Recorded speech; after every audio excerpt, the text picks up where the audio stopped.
a Íntimamente Plus, dispuestos a pasarla muy bien hasta las 9 de la noche. Mi invitado de hoy, pues sin duda alguna, tuvo un honor para mí y estoy segura que para ustedes también. Vamos a ver de quién se trata. En el teatro, el cine y la televisión de Venezuela, su nombre aparece como referencia imposible de obviar. Es merideño de nacimiento, pero caraqueño por kilometraje. Sus trabajos sobre las tablas, en la pantalla grande y en la chica, son un muestrario de la Venezuela real, ingenua a veces, violenta a otras. ¿Qué les parece? Todo un honor. Él es mi invitado de esta noche. Se trata de Román Chalbaud, a quien pido un fuerte aplauso. ¡Bravo! ¡Qué honor, mi don, que hoy nos esté acompañando! Encantado. ¡Qué Mucho bonita gusto. entrevista! ¡Qué gran honor, de verdad! Adelante. Muchas gracias, gracias. Y bueno, yo creo que, bueno, siempre he comentado a lo largo de este programa cuando tengo un invitado que es casi que imposible resumir una vida, resumir una trayectoria en una hora. Eso con mis invitados anteriores, yo creo que hoy se me va a hacer mucho más difícil con usted. Mucho que contar, una vida extraordinaria y de los cuales los venezolanos nos sentimos muy orgullosos por esa vida y obra tan maravillosa. Muchas gracias. ¿Cómo me lo trata la vida? ¿Cómo está todo? Muy bien, trabajando como siempre. Eso es lo que me gusta, que siempre se ha mantenido activo. Siempre. ¿Ya cuántos años? Bueno, voy a cumplir el 10 de octubre que viene, para que me mandes un regalo. Ajá. Voy a cumplir 87. 87 años, además que es un día especial porque ese día cumplía años mi abuelo. Ah, sí, el 10 de octubre. El 10 de octubre, signo libre, igual que yo. Me acaban de regalar Ajá. una perrita que se llama Cleo. Ok. La adopté Me gusta que lo hayas adoptado, que lo hayas porque adoptado. se me murió, los tres que yo tenía se fueron muriendo. Ok. Y entonces mi ahijada Katiuska, hija de José Luis Márquez, me llevó a Rabos y Patas. Ok, Y me claro. mostraron 5 perritos y escogí a Cleo, una perrita bellísima. Y cuando la adopté, adivina qué día había nacido, el 10 de octubre. El 10, entonces es un día especial que no será casualidad entonces. No será para nada casualidad. Qué bonita historia. Bueno, yo quiero que empecemos a hablar de esa bonita historia, que es la historia, ¿Cómo no? sin duda alguna, de su vida. 10 de octubre, nacido en Mérida, criado por su bisabuela, su abuela y su madre, por 3 grandes mujeres a quien le debe pues mucho, siempre lo ha comentado. Todo lo que soy, sí. ¿Alguna anécdota de esa Bueno, vida, de esa infancia? Bueno, yo sí. creo que muchas. Nosotros nos vinimos de Mérida cuando yo tenía 8 años, en un autobús de la ARC que tardaba en esa época 4 días y 4 noches ¡Wow! llegar de Mérida a Caracas. 4 días y 4 noches. Pero ellas eran tan inteligentes que dijeron, no, vamos a llegar 2 días y 2 noches a Barquisimeto, a casa de unas amigas. Nos quedamos el fin de semana en Barquisimeto y después hacemos 2 días y 2 noches Barquisimeto, Caracas. ¡Wow! ¡Qué trayecto! Cuando nosotros salimos, estas 3 mujeres, mi hermanita Nancy, año y medio menor que yo, y una criada que se trajeron, que vivía con nosotros y trabajaba con nosotros, Lola. Ella cantaba los tangos de Libertad Lamarque de maravilla. Pero qué mente, qué mente. Y ellas decidieron conquistar Caracas, estas 3 mujeres. Mi bisabuela había enviudado y el marido hacía planchas dentales, que era un trabajo de hombres. Pero ella había aprendido y ella heredó todo eso. Y ella vivía de eso, de hacer planchas dentales, que en aquella época las mujeres no hacían eso. No sé si ahora, pero era maravillosa. Mi abuela vendía estampillas en el correo en Mérida y consiguió que la cambiaran para Carmelitas, a vender estampillas en Carmelitas. ¡Wow! Y mi mamá era bibliotecaria del Ministerio de Sanidad y entonces también consiguió un traslado que en vez de estar en Mérida, la trasladaron y fue directora de esa biblioteca importantísima, donde iban los médicos a consultar los últimos libros y las últimas cosas que pasaban. De manera que eran unas mujeres muy trabajadoras. Llegamos a una pensión que quedaba a una cuadra del nuevo circo, ya la calle no existe. Eran esas calles y esas casitas típicas de la Caracas de entonces, ¿verdad? Y bueno, y llegamos a esa pensión y ellas trabajando y me pusieron en el mejor colegio que había, que era la Escuela Experimental Venezuela. No solo a mí, sino también a mi hermana Nancy. Y estudiamos en la Escuela Experimental Venezuela, que era la mejor primaria que había en Caracas. En esa época, Uruguay, el país Uruguay, era considerado la Suiza de América. Era una democracia perfecta, estamos hablando de los años 40, sí. Y entonces trajeron a un profesor, Sabas Olaizola, para que ayudara a fundar la Escuela Experimental Venezuela. Era una maravilla de colegio, no había otro colegio como ese en Caracas. Y mamá y mi abuela consiguieron meternos a mi hermana y a mí, sí señor, y que entráramos y estudiáramos en ese colegio. Era un colegio muy especial, muy distinto. Daban música, daban arte. Tú te cambiabas, no era el mismo salón siempre. Si ibas a estudiar literatura, estabas en el aula. Si era una cosa de matemáticas, en el taller, entonces te cambiabas. ¿Verdad? Nos enseñaban música. Había un grupo de músicos que estaba el profesor Prudencio Esá. Ese profesor Prudencio Esá fue el que escribió la música de la película Doña Bárbara, filmada con María Félix en México, porque Rómulo Gallegos dijo, yo quiero que la música de la película la haga un venezolano y que sea Prudencio Esá. Y él fue mi profesor. Íbamos a Los Caobos a cantar Brillan, luciérnagas, brillan. Y entonces hacíamos ejercicio con esas canciones. Fue una primaria extraordinaria. Yo creo que debo parte de mi cultura haber estudiado allí, porque era superior a cualquier otro colegio que había en el momento. Bueno, y con el esfuerzo de la abuela, de la bisabuela y de mamá también logró pues una educación importante que pues sin duda alguna lo llevó a lo que es hoy día. ¿Qué recuerda para ese entonces de algo o alguna frase que le decía siempre la mamá, la abuela o la bisabuela? ¿Qué recuerda? Bueno, lo que más recuerdo es que mi abuela... repetía mucho. Mi abuela leía mucho y tenía libros en su mesa de noche. Y yo se los quitaba y los leía. ¿Qué leía?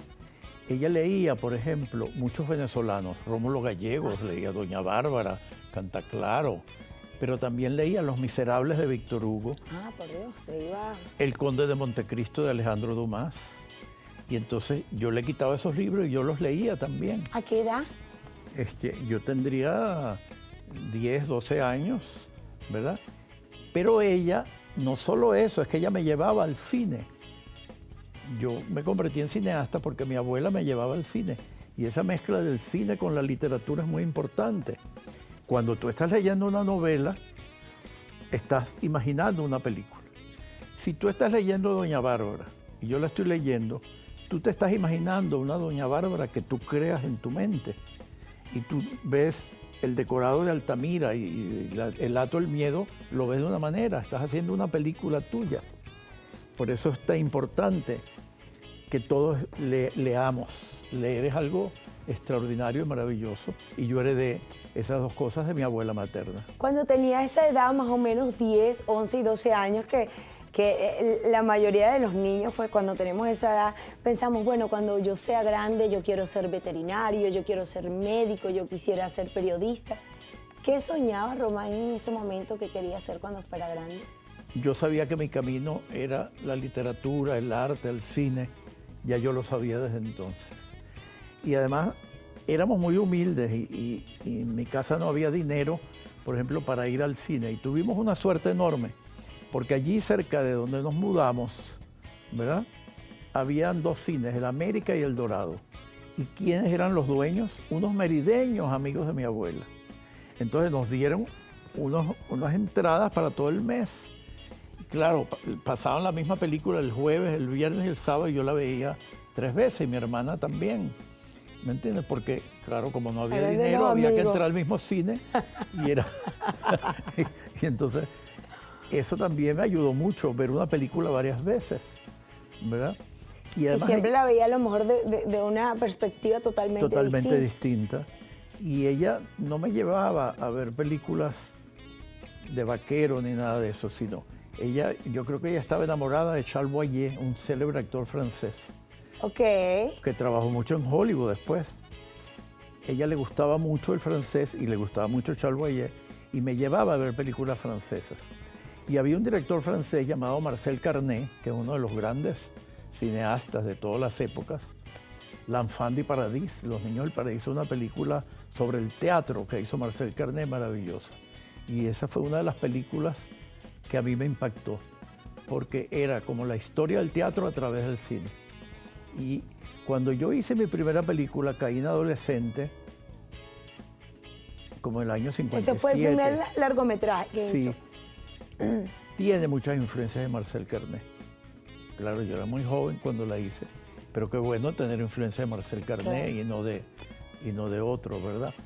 Y entonces eso me marcó muchísimo y todo se lo debo a ellas, a estas tres mujeres que me criaron maravillosas.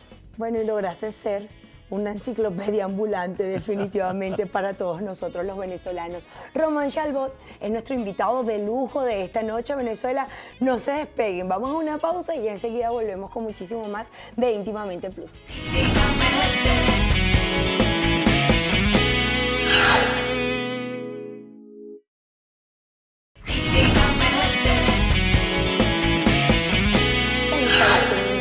Noche, una real maravilla, un lujo. Para los que se están reincorporando en este momento del programa, hoy me acompaña nada más y nada menos que Román Chalbaud. Ya nos estaba hablando un poco pues de ese llegar a Caracas, saliendo de Mérida cuando apenas tenía 8 años y de esa influencia maravillosa que le dejó pues su mamá, su abuela y su bisabuela. Ya me habló un poco de ellas. Yo quiero que ya muchas personas sabemos bastante de su vida, pero ¿qué pasó con él? A lo mejor esa falta de papá, porque se enteró de su padre ya cuando tenía una edad bastante avanzada, ¿no? No, mira, cuando yo tenía 1 año, ya mi papá y mi mamá se habían divorciado y él se había ido a Maracaibo. Yo creo que él era gomecista, porque él era secretario en Maracaibo de un jefe civil o de algo así, y se fue a vivir a Maracaibo. Y entonces mamá fue a Maracaibo a hablar con él, algo de ellos dos, ¿me entiendes? Y mamá estaba embarazada de mi hermana. Cuando ellos se separaron, ya mamá estaba embarazada de mi hermana, ¿me entiendes? Entonces mi papá, después cuando nosotros llegamos a Caracas, él se había mudado para Caracas y vivía en una pensión. Y entonces mamá me decía, tu papá quiere verte, y yo iba a la pensión a ver a mi papá. Claro, iba una vez al mes.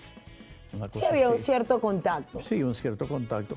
Pero él se había liado con la mujer de la pensión. Y con ella tuvo 2 hijos que yo después, adultos, nos conocimos. Ya grandes nos conocimos y fuimos amigos y todo. Desgraciadamente, ellos murieron. Pero la relación, bueno, yo lo visitaba, y él leía, pero un día yo revisé los libros que él leía y lo que más le gustaba era Hugo Wost, el de Flor de Durazno, ¿verdad? Un escritor argentino. Él no llegaba a Víctor Hugo ni a... Bueno, respeto, ¿verdad? Pero él sí leía también. Y bueno, y después él murió y... Pero no existía esa camaradería entre padre e hijo. No existía. ¿Y eso le pesó en algún momento? No, porque... ¿No le faltó amor de parte de él? No me faltó amor, porque con esas 3 mujeres que me criaron, ¿verdad? Ellas tenían la fuerza de... como si fueran hombres también, ¿me entiendes? La mujer venezolana es maravillosa. Totalmente. ¿Y recuerda algún consejo de su padre? Ninguno. Sí, un día me dijo, no tienes medias, a ti no te compran medias. Wow, pero... Pero un niñito.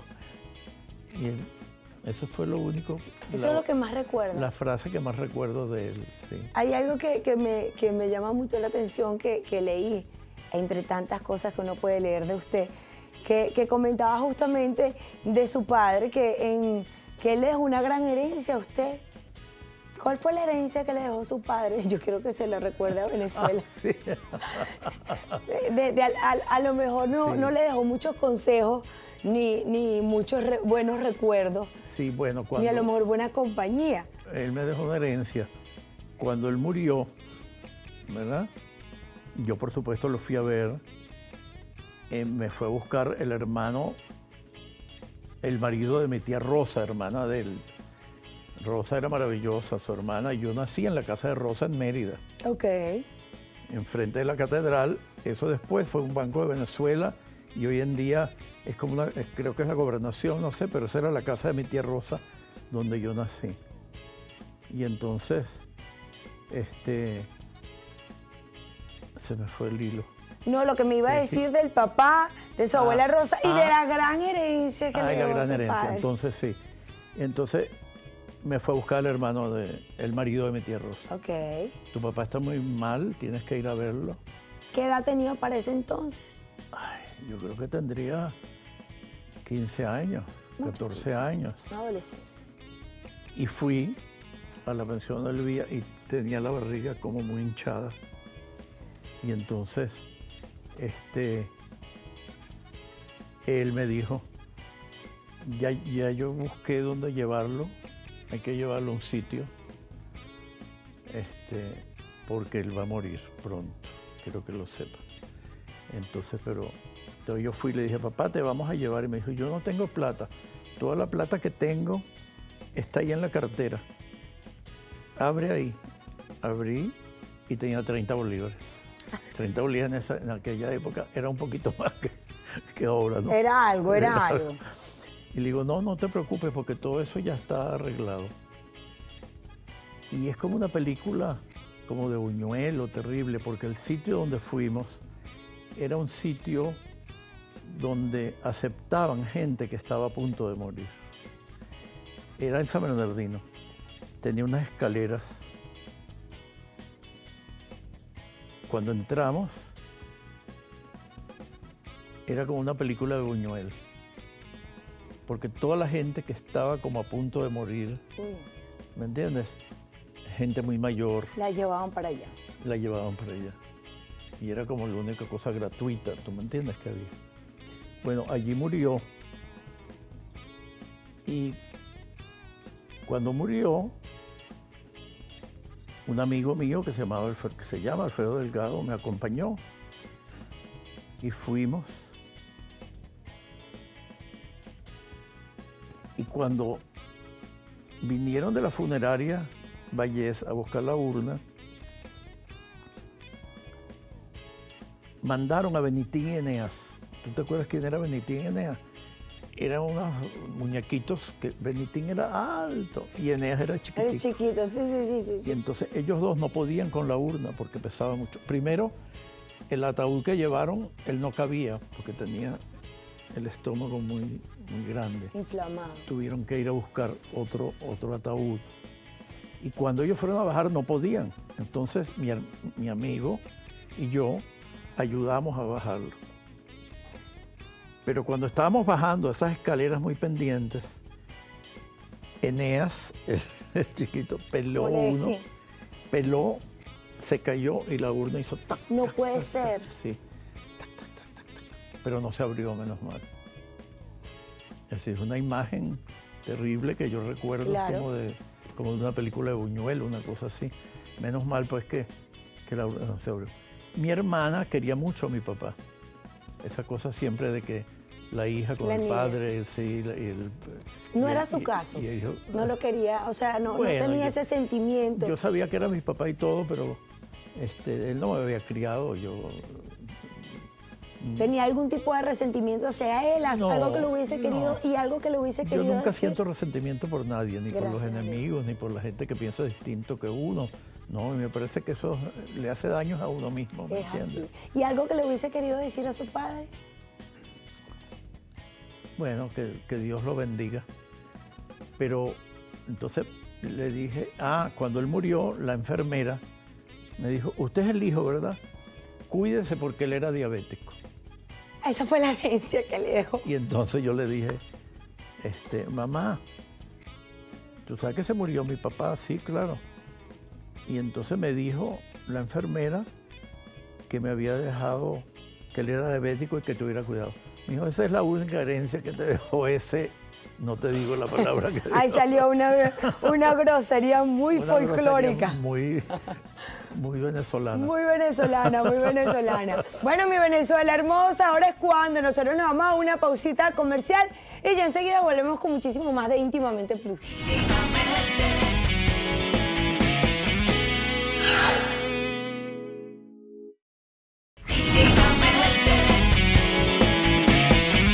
Estamos de vuelta, mi Venezuela hermosa, acá en Íntimamente Plus. Román Chalbaud es mi invitado de esta noche. Mucho que decir, mucho que contar.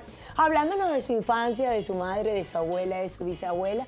Y bueno, culminando el negro pasado, el bloque pasado, pues habló de su padre. Pero ahora sí vamos a hablar o entrar en materia de esa pasión que has desarrollado hasta este momento y que definitivamente es lo que te mantiene de alguna manera lúcido y ahí atento a todo lo que haces y es tu carrera. ¿Cuándo comienza como tal? Ya me decías que a partir de los 8 y 10 años, con esa cantidad de libros que pudo leer pues de la mano de su mamá, de su abuela y de su bisabuela, también ya tenía más o menos idea de lo que quería desarrollar cuando fuera grande. Pero realmente, ¿cuándo empezó a nivel profesional todo esto? Antes de que empezara a nivel profesional, tuve otra enorme suerte, que empecé a estudiar bachillerato en el Liceo Fermín Toro. Y cuando entré al Liceo Fermín Toro, me dijeron, ¿qué actividad extracátedra quieres? Y me dieron una lista. Había béisbol, fútbol, tal. Teatro, Alberto de Paz y Mateos. Alberto de Paz y Mateos era un español, de todos esos españoles que estaban huyendo de la dictadura franquista. Había trabajado con García Lorca en La Barraca y era un genio del teatro. Eso fue una suerte, yo haberme encontrado con Alberto. Allí estaba en aquella época Nicolás Curiel, que estudiaba conmigo, que después fue el gran director del Teatro Universitario. El Teatro Universitario de Nicolás Curiel, ¿verdad?, era algo extraordinario que fue por todo el mundo, mostrando el nombre de Venezuela artísticamente, porque todos aprendimos con Alberto. Estaba Joe Campuzano, estaba Jorge Vaneps, éramos un grupo de estudiantes y nosotros actuábamos y él hacía las maquetas, iluminaba, y todos los intelectuales de la época iban a los ensayos nuestros, no a vernos a nosotros actuar, que éramos malísimos actores, estudiantes, sino a ver los montajes de Alberto. Cuando Alberto empieza a montar ya obras profesionales con Juana Sujo y todos los grandes, Hilda Vera y todos los grandes actores de la época, el montaje de Alberto de la casa de Bernarda Alba era extraordinario. Las maquetas que él hacía, las luces, Margot Antillano haciendo la Bernarda Alba, Hilda Vera haciendo la Adela. Entonces yo tuve la suerte de encontrarme con Alberto. Y entonces allí fue que yo empecé a escribir Allí teatro. arrancó todo. Allí empecé a escribir teatro y escribí mi primera obra, que era en un acto y se llamaba Muros Horizontales. Y la estrené el año 53. Wow. Y después hice Caín Adolescente en el año 55, ¿verdad?, que fue mi primera obra larga. Sí. Y a quién le encargué yo la escenografía de Caín Adolescente, Alberto de Paz y Mateos, para teatro, ¿no? Y después en cine la hice el 57, que nadie hacía cine en ese momento. Y fue una maravilla como pude hacer esa película. Había llegado a Venezuela Hilario González. Hilario González era un músico cubano que venía con Alejo Carpentier huyendo también de la dictadura de Batista. Y yo me hice muy amigo de ellos porque ellos fueron a ver Caín Adolescente y les gustó mucho. Y entonces me invitaron a cenar a casa de Alejo y se convirtió en un rito que yo los primeros lunes de cada mes iba a cenar a casa de Alejo Carpentier. Y entonces, cuando yo estrené Caín Adolescente, nunca me imaginé que tuviera el éxito que tuvo, porque Juana Sujo consiguió el teatro de la Casa Sindical, que nunca se había abierto el telón, era un teatro, pero era para reuniones sindicales. Y por primera vez se montó una obra de teatro en ese teatro, que es un teatro. Y yo dije, no va a ir nadie, porque nadie tiene costumbre. Y empezó a llenarse y teníamos que hacer los domingos función a las 11 de la mañana Y a las 3 y a Wow. las 7, 3 funciones, debido a la cantidad de gente que empezó a ir a ver Caín Adolescente. Hilario González me dijo, tú tienes que hacer eso en cine. Y le digo, pero ¿cómo voy a hacer en cine? ¿De dónde voy a sacar? Ya estaba ahí en las tablas, para usted ya era... Claro, ¿de dónde saco para hacer? No. Y entonces él me dijo, ya vas a ver. Hizo una compañía que se llama Alegro Film. Alejo trabajaba en Ars y él tenía muchos contactos y la gente compró acciones a 1.000 bolívares y daba 1.000 bolívares. Era para comprar el negativo y para pagarle a los técnicos. Wow, qué anécdota. Ningunos otros, ¿verdad? Trabajamos gratis. Hicimos la película gracias a Hilario, ¿verdad? Esa fue la Esa primera. fue la primera película que yo hice. ¿Eso fue en qué año? 58 creo. ¿Qué 57, edad tenía 58. para ese entonces? 57 menos 31. Ah, ya va. A mí me quebraban en física, química y matemática. Como siempre. 25. ¿Quién sabe aquí? Como 26. Ay, 26. No estaba tan mal con mi matemática. No estaba tan mal con mi matemática. Apenas 26 años y ya Sí. la primera película. Empezaba a rodar toda aquella pasión. Sí, y además en la película me invitaron del Festival de San Sebastián en España y fui al Festival de San Sebastián con la película. Y tuvo, Premios internacionales, ya sí, comenzaban. ya empezaban los premios. La crítica francesa sobre Caín Adolescente, que todavía la tengo guardada, fue extraordinaria. Porque el crítico francés, en ese año no ganó Caín Adolescente en San Sebastián, pero el crítico francés dijo que la película húngara y la mía eran las mejores y que él hubiera dado, que él dio su voto porque él estaba en el jurado, pero más nadie votó por mi película ni por la húngara. Pero fue el comienzo de mi carrera y me hizo muchas conexiones. ¿En qué se basaba cuando le tocaba crear algo nuevo? Bueno, me salté que en el año 50, como a mí me gustaba mucho el cine, me quebraba en física, química y matemática. Ya eso, verdad que sí, eso es un pequeño break. Ahí era medio malo para las matemáticas, pero bueno, para la literatura ya sabemos. Y entonces no pasé en tercer año de bachillerato. Y entonces volví a hacer el tercer año de bachillerato, repetí, Rasparon a... y me volvieron a raspar en física, química y matemática. Y mamá me dijo, tú no sirves para nada, te voy a conseguir un puesto. Y me consiguió un puesto de office boy en la Creole Petroleum Corporation. Saltamos un poco más cuando se tenían 14, 15 Sí, años. exacto. Raspó el tercer año y la mamá le dijo no servía. No sirve, entonces me puse a trabajar, tienes que traer plata para la casa. Claro, pobrecita, ya la Claro. cosa de que era lógico, de que el hijo, tú tienes un hijo y lo crías y todo y quieres. Y le costaba pagar y le los costaba estudios para pagar ese los entonces. estudios y todo, sí. Y entonces, bueno, y en esa época, eran los años 40, Bolívar Film empezó a hacer películas. Traía gente de Buenos Aires y después de México.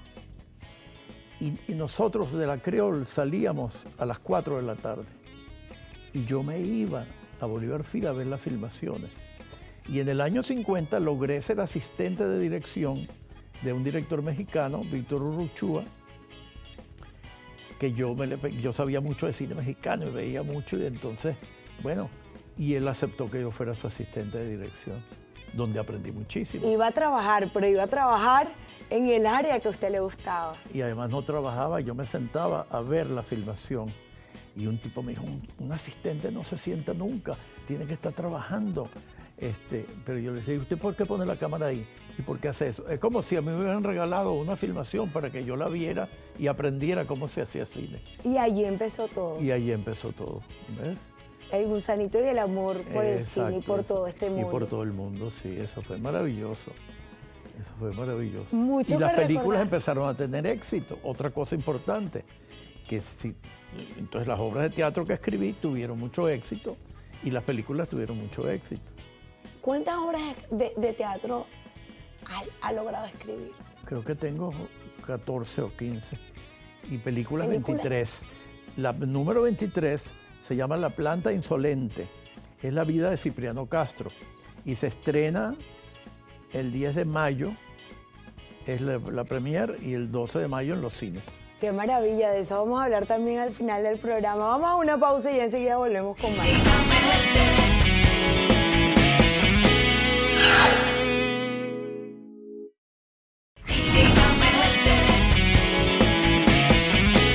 Román Chalbaud, mi invitado de esta noche a Venezuela. Aquí, este programa, yo siempre repito esto, señor Román, pero a veces un programa como este y con un invitado como usted, yo creo que sí deberían darme el honor de que sean 2, 3 y hasta 4 horas, porque es muy difícil resumir una vida tan maravillosa, una carrera brillante en apenas 1 hora.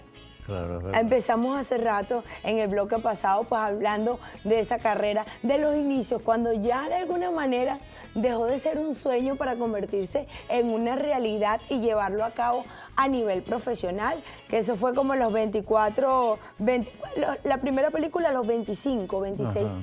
26 años. Pero quiero hacer un break aquí porque hay algo muy interesante que pasó en todo ese interín.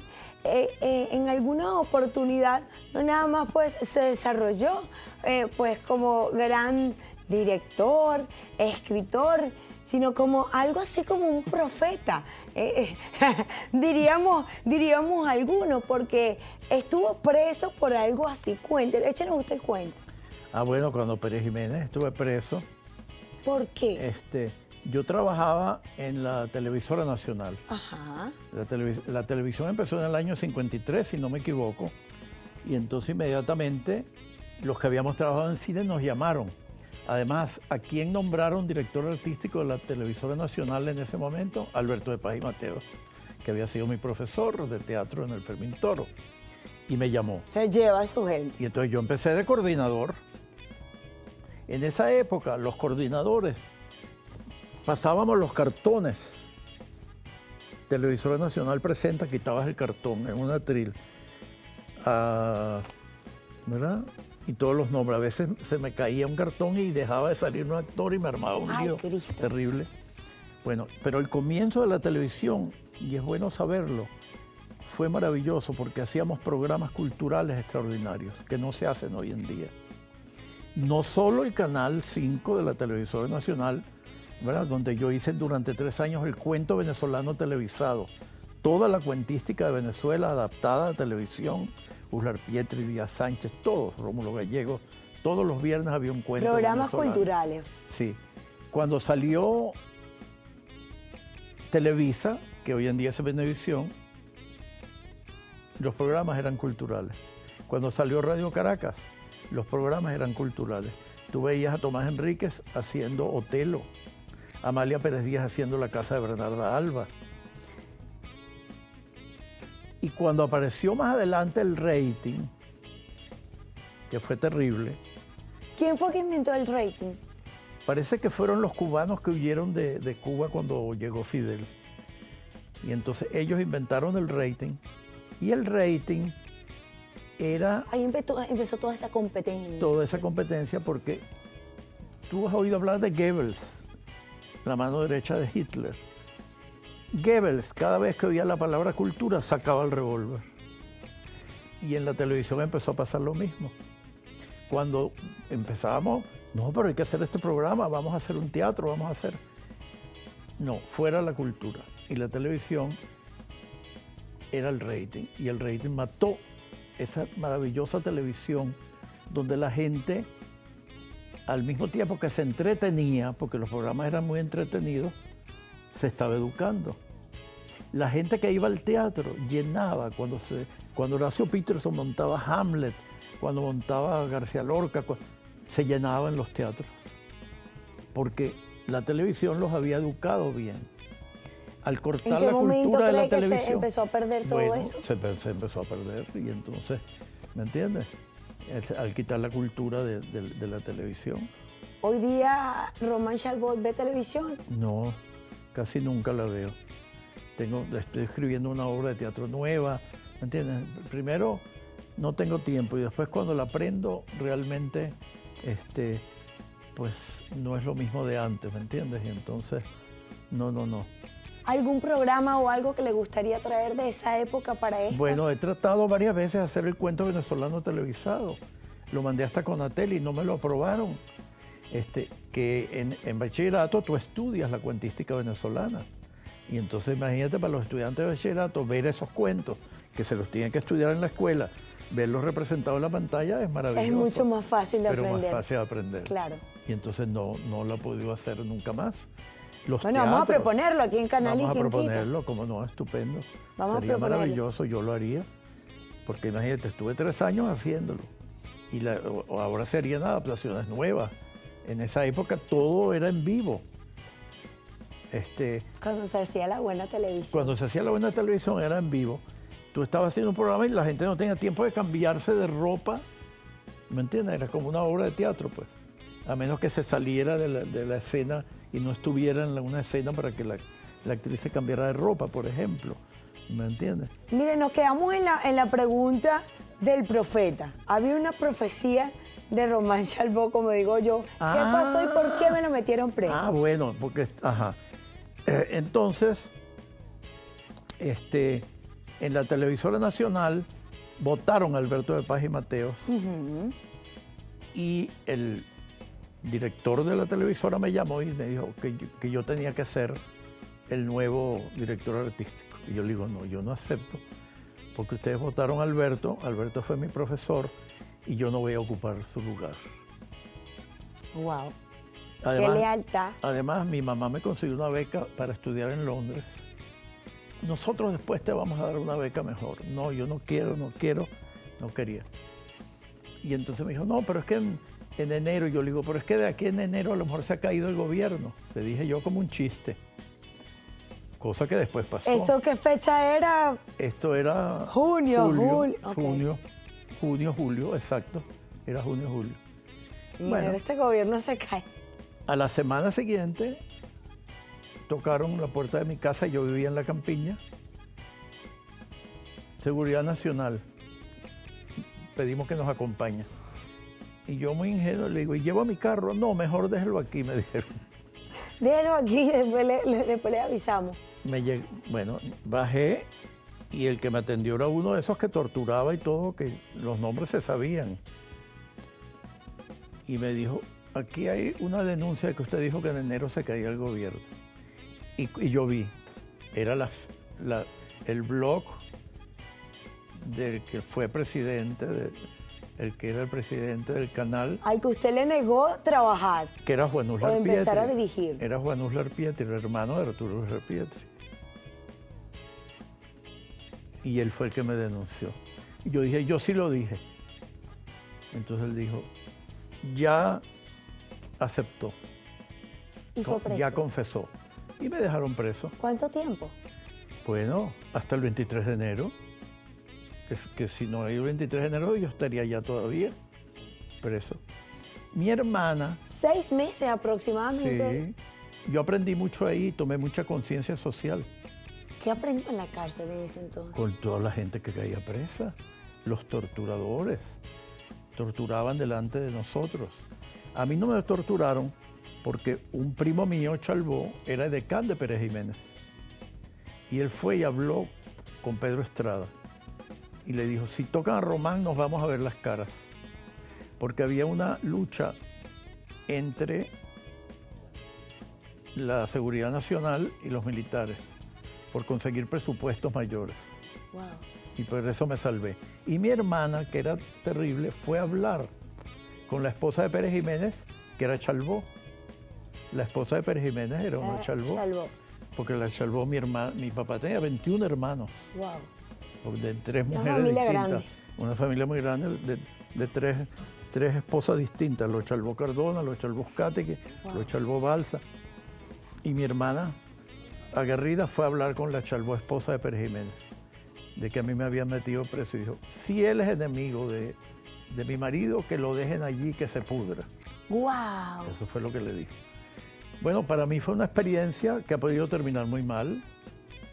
Pero el 23 de enero, cuando cayó todo, ahí salió en libertad. Pero antes del 23 de enero, el 2, 3 de enero, ya Pedro Estrada había huido, el director de la Seguridad Nacional.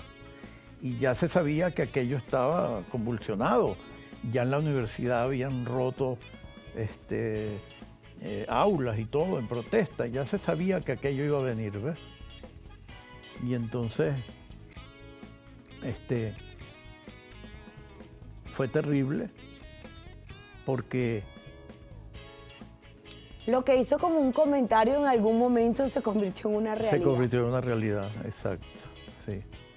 Sí, ahorita se me fue el hilo también porque pensé... Recordando tantas cosas. Rememorando tantas sí. cosas. Bueno, nosotros nos vamos a ir a una pausita comercial y ya enseguida volvemos.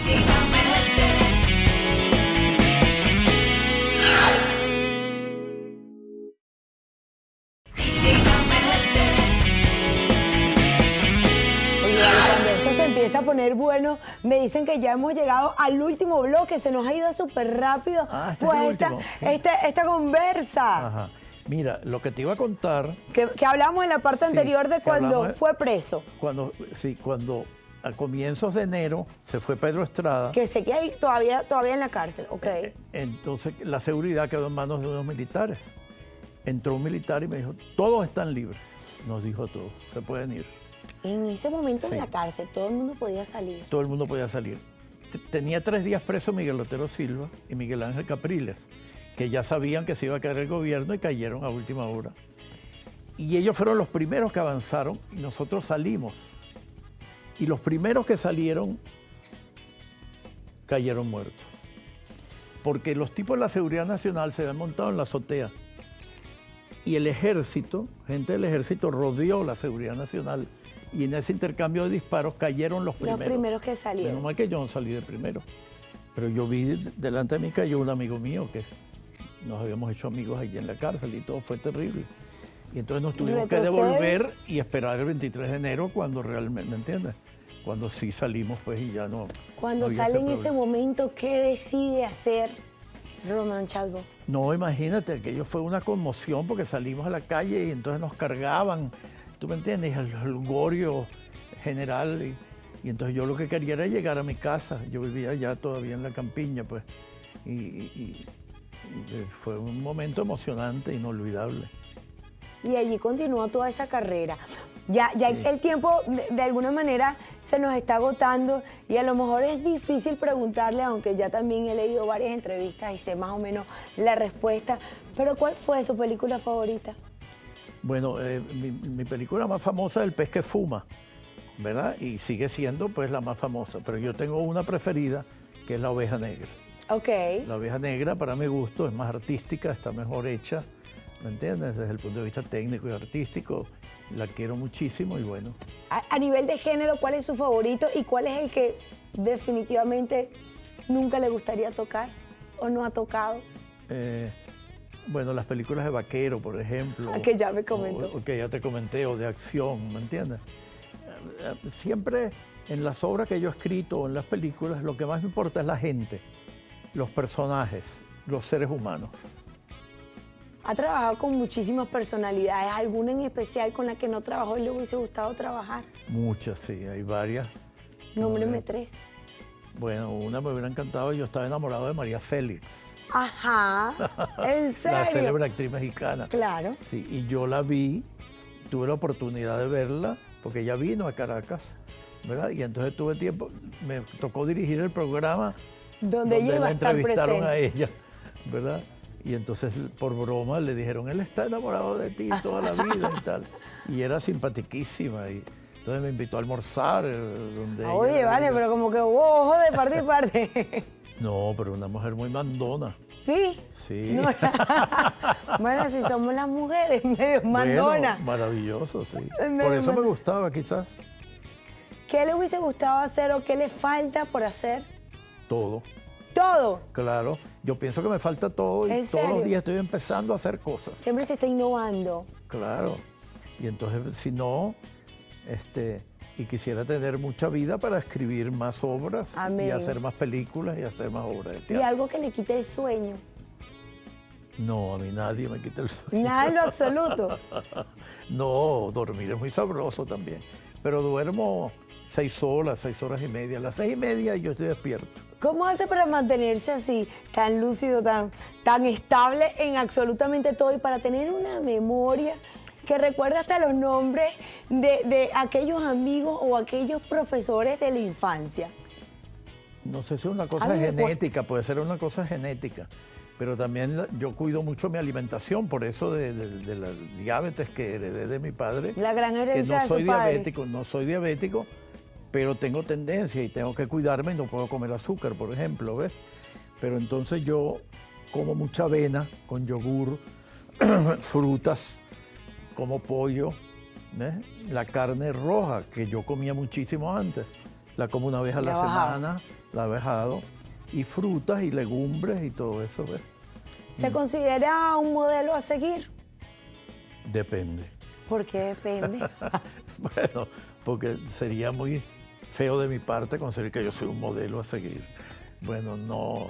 Desde el punto de vista intelectual, de leer y todo eso, pienso que sí, ¿verdad? Que todos los jóvenes, yo tengo muchas clases que doy también en el interior y Ay, qué estoy bueno muy recordar. orgulloso de que están surgiendo jóvenes en todo el país, no solo en Caracas, que están haciendo cortometrajes, ¿verdad? Y pequeñas obras de teatro, Guiados de alguna manera por ¿me usted. entiendes? Y tienen un talento extraordinario. Y estoy muy feliz por eso. ¿Qué extraña de a lo mejor esa televisión, ese cine, ese teatro con el que vemos actualmente? Bueno, es muy diferente y es una lástima que no se haya seguido el camino de hacer una cultura amena, ¿verdad? Una cultura para televisión, que la cultura contribuya, ¿verdad? A culturizar al pueblo. ¿Algún mensaje final para Venezuela? Bueno, Para este país sí, que lo vio nacer sí. y le ha dado todo. En mi casa, mi mamá era deca, mi hermana fue fundadora de COPEI, yo era de izquierda y nos llevábamos muy bien. Nunca nos peleamos y siempre respetamos cada uno la opinión del otro. Esa es la verdadera democracia. La verdadera democracia es que todos los que pensamos de distinta manera almorcemos juntos. Tenemos que realmente aprender a querer y respetarnos unos a otros. Esa es la verdadera democracia. Que yo respete tu manera de pensar, aunque sea diferente a la mía. Ese es el gran secreto para convivir, Exacto. definitivamente. Bueno, de verdad que mil gracias por esta entrevista. No, encantado. Lo único malo de la entrevista es que fue muy corta. Muy corta, yo creo que quedó mucho por contar y yo estaba así embelesada escuchándolo. Mil gracias, Venezuela, de verdad, por habernos sintonizado. Nos vemos pues el próximo domingo a las 8 de la noche. Estoy segura, y así voy a recibir muchos comentarios a través de nuestras redes sociales, @íntimaменteplus, @lamarisolrr, de que disfrutaron al igual que yo este programa. Un gran honor. Encantado. De Muchas verdad que gracias. sí. Esperemos que sigas creando y podamos seguir disfrutando de tus grandes obras. Chao, chao, Venezuela, se les quiere un montón.